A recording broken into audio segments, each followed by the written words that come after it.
The Church is approaching a point of no return. Disturbing signals are coming from Rome. More and more believers no longer recognize themselves in what they see.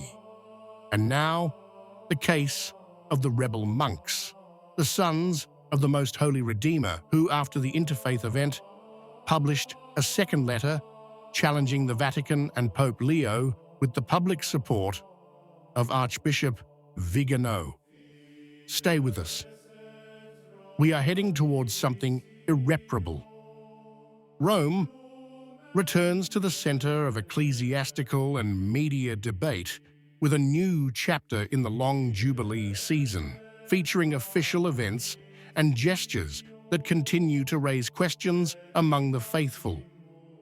In recent days, in fact, we have witnessed a series of meetings and celebrations that have seen the pontiff on the front lines, not only with representatives of separate Christian denominations, such as Orthodox and Protestants, but also with openly pagan figures.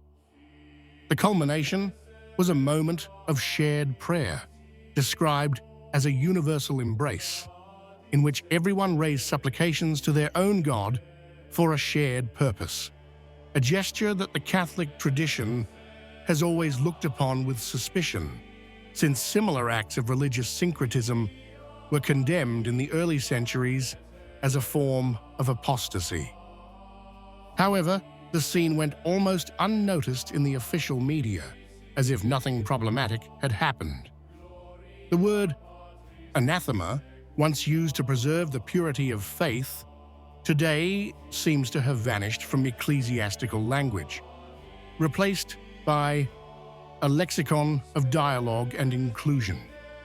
Thus, while ecumenical initiatives are multiplying in Rome, a sense of bewilderment is also growing among those who see doctrinal confusion not as progress, but as silent surrender. The case of the sons of the Most Holy Redeemer has become in recent months a symbol of the growing tension between the so-called new Synodal Church and the guardians of the perennial Catholic tradition. The order, also known as the Transalpine Redemptorists, had already been the object of attention and hostility from the bishops of New Zealand, where it had its religious houses. Now, the conflict has spread to their homeland, Scotland, where local prelates have publicly distanced themselves from the monks, accusing them of having separated themselves from ecclesial communion. In response, the Redemptorists have released an open letter that has shocked the most attentive Catholic circles. In that text, they declare without hesitation that the traditional Catholic faith, the faith of all time and of the saints, is incompatible with the new modern Church, the fruit of the Second Vatican Council. A position that has the tone of both an accusation and a testimony. After the event in Rome, which brought together the Pope and representatives of various religions in a single celebration, the sons of the Most Holy Redeemer reacted forcefully. Just the following day, they published a new open letter. The document was relaunched on social media by Catholic analyst Stephen Cox and immediately reopened the wound that many pretended not to see, the one linked to Nostra Aetate, the Second Vatican Council's declaration on relations with non-Christian religions. Published 60 years ago, it remains the breaking point between traditional Catholic doctrine and a new dialoguing vision that, according to critics, paved the way for a doctrinal relativism now entrenched in the hierarchy. The Redemptorists say it openly. Religious indifferentism, now institutionalized, is the fruit of that document that placed the Catholic Church and other faiths on the same level, undermining the foundations of the uniqueness of revealed truth.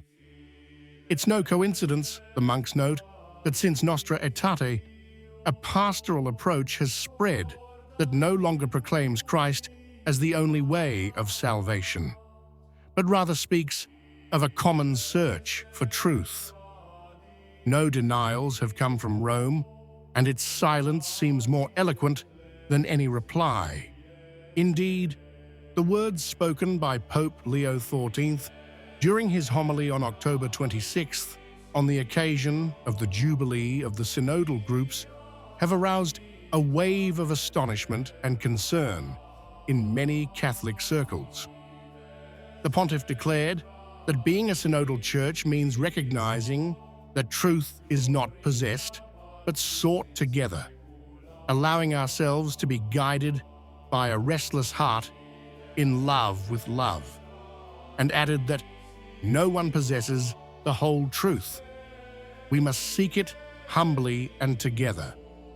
These phrases, at first glance, might seem like an invitation to communion, but when read in light of the magisterium of all time, they appear to be a breach with the millennial teaching of the Church, which has always claimed to fully safeguard the truth revealed by Christ. The reaction of many theologians and faithful was one of dismay. How can we reconcile the idea of a truth on the move with the dogmatic affirmation that the Church is the pillar and foundation of truth? The contradiction, traditionalists argue, is not merely theoretical, but existential. If no one possesses the truth anymore, then even the Catholic faith dissolves into a sea of opinions. Yet according to critics, the so-called New Synodal Church is based precisely on this ambiguity. A church that no longer proclaims, but dialogues, that no longer defends, but welcomes, that no longer transmits a deposit of faith, but promotes an open, changing process continually adapting to the world. It is in this sense that the tension between the Church of all time and the post-conciliar Church now appears unbridgeable. This is not an academic dispute, but rather two incompatible ecclesiologies. On the one hand, that which recognizes in the apostolic tradition the living and immutable transmission of truth. On the other hand, there is the one that interprets the gospel as a permanent laboratory, where each age rewrites its own doctrine in the name of contemporary sensibilities. The first believes in the Church as a mother who protects. The second sees it as a workshop of invention. And while the documents of the past spoke with the firmness of decrees, the homilies of the present sound like slogans to dream of a more humble, more servant, more humane church. But at what cost? Monsignor Carlo Maria Vigano, former Archbishop and Apostolic Nuncio, has spoken out against this very trend, expressing his solidarity with the sons of the Most Holy Redeemer in a recent document. In that text, Vigano denounces the dissolution of the ecclesial body and the replacement of the Roman Catholic Apostolic Church with a surrogate of human origin and Masonic inspiration. According to the Archbishop, synodality is nothing other than the application of democratic principles to a divine institution that Christ willed to be monarchical and hierarchical. And he adds that once the bond of obedience to God is broken, authority becomes tyrannical, devoid of legitimacy, used for purposes opposed to the will of Christ. In dramatic but coherent tones, Vigano invites persecuted faithful to remain strong in the faith, denouncing the silence of fearful and cowardly pastors. His accusation is precise. The new synodal church, allied with the ideologies of the world, has stopped guiding souls toward heaven and instead accompanied them to the earthly agendas of the powerful. At the end of this long story, a contrast emerges that no diplomatic formula can conceal. On one side, there is the perennial faith, which recognizes Christ as the only way of salvation and the Church as its mystical body, safeguarded by tradition and the magisterium. On the other, a new religion that speaks of universal brotherhood, of ongoing dialogue, and of a love detached from truth. It is the clash between the divine church and the human church, between sacrifice and consensus, between the cross and applause.